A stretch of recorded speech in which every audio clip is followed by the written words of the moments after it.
Welcome back to another episode of Passion Beer. I'm Nick here with Shane. Shane brought down another nice surprise for us.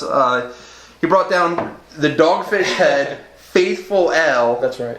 To recognize Pearl Jam's 20th anniversary of their debut album 10, which is a phenomenal album.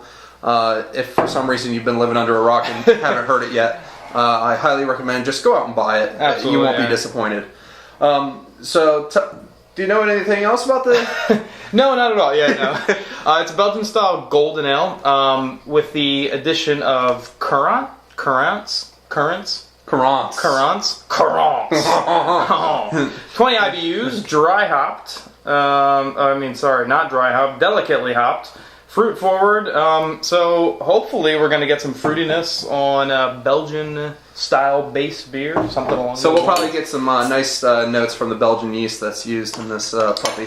Yeah, that's what I'm expecting. A lot of Belgian yeast and hopefully some fruits. It's got a really, really nice, pretty clear. It might just be a little bit of chill haze, golden color to it. Nice little white head there. It definitely is. Got a lot of bubbles sticking to the glass. Yeah, I know. The carbonation on this is beautiful on this.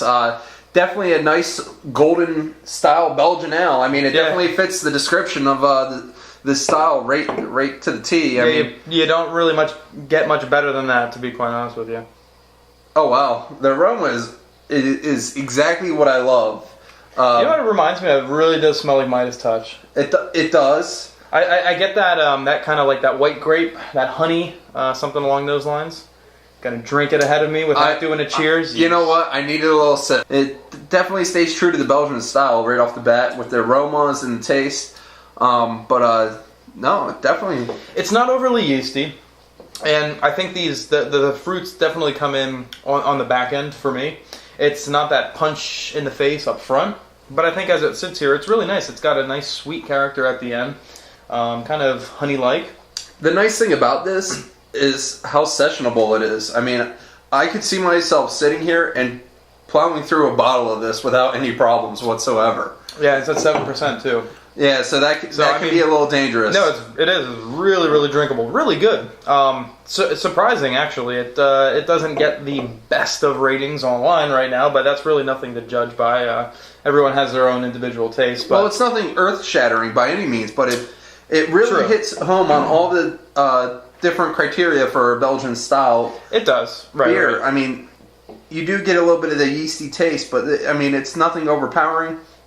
The nice sweetness that you described on the back end is absolutely what I think sets this beer forward from a lot of other Belgians. Yeah, it's not just that. It's not just a Belgian golden ale. I mean, I think while I expected the fruit to play a little bit more of a role in the flavor profile, I mean, it is definitely there. It's on the back end. You have to look for it a little bit, but I think it comes in with that sweetness. And I don't know. I actually kind of like it. It's not bad at all. So, if you were to rate this, what would if you I be were to rate looking at? this, I would honestly give this one probably about an 85. I think for the style it's pretty good. It definitely is a little less fruit forward than I expected it to be, especially with it being plastered on the label. But I mean, nonetheless, it's very good. I think that it is done well. Just a little more fruit, and that would have been better for me. But good beer. Yeah, absolutely. I'm kind of right in line with you. I don't necessarily feel like the fruit had to be there. I think it's a very great beer. Solid beer, just like the album. Absolutely fantastic. Yeah. But overall, I'll probably have to clock in a little bit higher, 86, 87. Okay. Overall, I mean, it's definitely a fantastic beer, but it's nothing earth-shattering.